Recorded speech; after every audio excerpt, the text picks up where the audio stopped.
দেবী রুক্মিণী ভগবান শ্রীকৃষ্ণের প্রথম স্ত্রী রুক্মিণী, যিনি দেবী লক্ষ্মীর একটি রূপ হিসেবেও পরিচিত। তিনি ভগবান শ্রীকৃষ্ণের স্ত্রী। তিনি তার সৌন্দর্য, প্রেম এবং সততার জন্য পরিচিত ছিলেন বলে বিশ্বাস করা হয়। রুক্মিণী হলেন দ্বারকার অধিপতি ভগবান শ্রীকৃষ্ণের প্রথম এবং প্রধান রানী। হিন্দু কিংবদন্তিতে তিনি ভগবান শ্রীকৃষ্ণের প্রধান স্ত্রী হিসেবে সুপরিচিত। ভগবত পুরাণ অনুসারে ভগবান শ্রীকৃষ্ণ বীরত্বের সাথে তাকে অপহরণ করে এক দুষ্ট শিশুপালের সাথে অবাঞ্ছিত বিবাহ থেকে রক্ষা করেছিলেন। কৃষ্ণ তাকে নিয়ে গিয়ে বিবাহ করেন। রুক্মিণীকে দেবী লক্ষ্মীর একটি মূর্ত রূপ বা অবতার হিসেবে বিবেচনা করা হয়। এরপরেই আসে তার জন্ম। রুক্মিণী বৈশাখীর একাদশীতে জন্মগ্রহণ করেছিলেন। অবতারদের একজন হিসেবে দেবী লক্ষ্মী ভীষ্মকের পরিবারে রুক্মিণী রূপে পৃথিবীতে জন্মগ্রহণ করেন। যেমন লক্ষ্মী বিষ্ণুর শক্তি, তেমনই রুক্মিণী কৃষ্ণের শক্তি। যেখানেই এবং যখনই কৃষ্ণের নাম জপ করা হয়, সেখানেই রুক্মিণীর নামও থাকে এবং এইভাবে তারা অবিচ্ছেদ্য। রুক্মিণী ছিলেন বিদর্ভদের রাজা ভীষ্মকের কন্যা। রুক্মিণী কৃষ্ণের প্রেমে পড়েছিলেন এবং কৃষ্ণের জন্য ব্যাকুল ছিলেন। তিনি ভগবান শ্রীকৃষ্ণের উচ্চ গুণাবলী, চরিত্র, আকর্ষণ, মাধুর্য এবং মহত্ব সম্পর্কে অনেক কিছু শুনেছিলেন। মহাভারত এবং পুরাণ অনুসারে বলা হয় যে রুক্মিণী একজন অপ্সরার মতোই সুন্দরী এবং গুণবতী ছিলেন। কৃষ্ণও রুক্মিণীর প্রেমে পড়েছিলেন, কারণ তিনি ছিলেন অসাধারণ সুন্দরী এবং পৃথিবীর সবচেয়ে আকাঙ্ক্ষিত রাজকুমারী, যাকে বিভিন্ন দেশের অনেক রাজা পেতে চেয়েছিলেন। রুক্মিণীর বড় ভাই রুক্মী ছিলেন দুষ্ট রাজা কংসের বন্ধু, যাকে কৃষ্ণ হত্যা করেছিলেন, এবং তাই রুক্মী ভগবান শ্রীকৃষ্ণ এবং তার বোনেদের বিবাহের বিরুদ্ধে ছিলেন। রুক্মিণী ভগবান শ্রীকৃষ্ণকে বিয়ে করার জন্য প্রস্তুত ছিলেন, কিন্তু রুক্মী তাদের বিয়েতে তীব্রভাবে আপত্তি জানান এবং ভীষ্মকের মন পরিবর্তন করে দেন। রুক্মী ছিলেন একজন দৃঢ়প্রতিজ্ঞ রাজকুমার এবং তিনি চেয়েছিলেন তার বোন রুক্মিণী তার বন্ধু শিশুপালকে বিয়ে করুক। শিশুপাল ছিলেন রুক্মীর একজন ভালো বন্ধু। রুক্মিণী যখন তাকে কৃষ্ণের সাথে বিয়ে হতে না দেওয়ার পরিকল্পনা সম্পর্কে জানতে পারলেন, তখন তিনি অবিলম্বে ব্রাহ্মণ সুনন্দাকে ডাকলেন, যার ওপর তার অগাধ বিশ্বাস ছিল।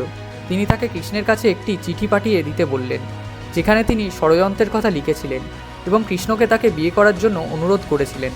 তিনি এও উল্লেখ করেছিলেন যে যদি কৃষ্ণ তাকে বিয়ে করতে অস্বীকার করেন, তবে তিনি আত্মহত্যা করবেন। তিনি কৃষ্ণকে বিদর্ভে আসার জন্য অনুরোধ করেছিলেন, যাতে তিনি তার সাথে পালিয়ে যেতে চেয়েছিলেন। রুক্মিণী কৃষ্ণকে অনুরোধ করেছিলেন যেন তিনি কারোর সাথে যুদ্ধ না করেন, কারণ যুদ্ধে তার পরিবারের অনেকেই মারা যাবে। চিঠিটি পাওয়ার সাথে সাথে কৃষ্ণ তার ভাই বলরামকে নিয়ে বিদর্ভের উদ্দেশ্যে রওনা দিলেন। এদিকে রুক্মিণীর কাছ থেকে রুক্মিণী তাকে বিয়ে করবে এই খবর পেয়ে শিশুপাল আনন্দে আত্মহারা হয়ে গেল। রুক্মিণী তাদের নিজস্ব গুপ্তচরের মাধ্যমে খবর পেলেন যে কৃষ্ণ তার কাছে আসছেন। ভীষ্মক গোপনে কৃষ্ণকে অভ্যর্থনা জানালেন এবং কামনা করলেন যে রুক্মিণীর বিয়ে কৃষ্ণের সাথেই হোক। ভীষ্মক কৃষ্ণের জন্য একটি বিশেষ প্রাসাদও তৈরি করেছিলেন, যাতে তিনি রুক্মিণীকে নিয়ে সেখানে থাকতে পারেন। কৃষ্ণ ও বলরামের বিদর্ভে পৌঁছানোর পর ভীষ্মক সানন্দে তার স্বাগত জানালেন এবং তাদের আরামের ব্যবস্থা করলেন। প্রাসাদে রুক্মিণী তার আসন্ন বিয়ের জন্য প্রস্তুত হচ্ছিলেন। তিনি প্রার্থনা করার জন্য মন্দিরে গেলেন, কিন্তু সেখানে কৃষ্ণকে দেখতে না পেয়ে তিনি ভীষণভাবে হতাশ হলেন। মন্দিরের ভেতরে তিনি দেবী পার্বতীর কাছে প্রার্থনা করলেন যাতে কৃষ্ণ আসেন এবং তাকে বিয়ে করেন। মন্দির থেকে বেরিয়ে আসার পর রুক্মিণী কৃষ্ণকে দেখতে পেলেন। কৃষ্ণ দ্রুত তাকে রথে তুলে নিলেন এবং তারা দুজনে যাত্রা শুরু করলেন। এদিকে শিশুপাল তাদের দেখতে পেল এবং তার সমস্ত সশস্ত্র বাহিনী দ্রুত তাদেরকে তাড়া করতে শুরু করলো। বলরাম তাদের বেশিরভাগকে আটকে রাখলেন। এরপর রুক্মী কৃষ্ণ এবং রুক্মিণীর কাছে এসে পৌঁছালেন। কৃষ্ণ তার প্রাণ নিতে যাচ্ছিলেন, কিন্তু রুক্মিণী কৃষ্ণের পায়ে পড়ে তার ভাইয়ের জীবন ভিক্ষা চাইলেন। দয়ালু হয় কৃষ্ণ রুক্মির জীবন রক্ষা করতে রাজি হলেন, কিন্তু শাস্তি হিসেবে কৃষ্ণ রুক্মির মাথা মুন্ডন করে দিলেন এবং তাকে ছেড়ে দিলেন। এভাবে মুন্ডিত মস্তক ছিল যুদ্ধক্ষেত্রে পরাজিত যোদ্ধার জন্য লজ্জার প্রতীক। তার সন্তানরা সব মিলিয়ে দেবী রুক্মিণীর 9টি পুত্র ছিল। কৃষ্ণ এবং রুক্মিণীর একমাত্র শক্তিশালী কন্যার নাম ছিল চারুমতি। কৃষ্ণ তার মর্তদেহ ত্যাগ করার পর রুক্মিণী এবং তার অন্য 7 জন স্ত্রী কৃষ্ণের চিতাগ্নিতেই আত্মাহুতি দেন। রুক্মিণীকে ভগবান কৃষ্ণের সঙ্গিনী হিসেবে পুজো করা হয়।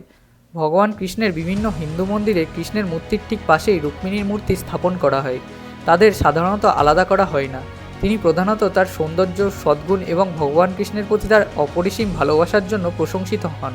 বন্ধুরা, যদি আপনাদের এই ভিডিওটি ভালো লেগে থাকে তবে একটি লাইক করে শেয়ার করে দেবেন। আর এইরকমই আরও নতুন নতুন অবাক করানো গল্প শোনার জন্য আমাদের চ্যানেল বঙ্গ এপিসটিকে সাবস্ক্রাইব করে বেল আইকনটি প্রেস করে দেবেন।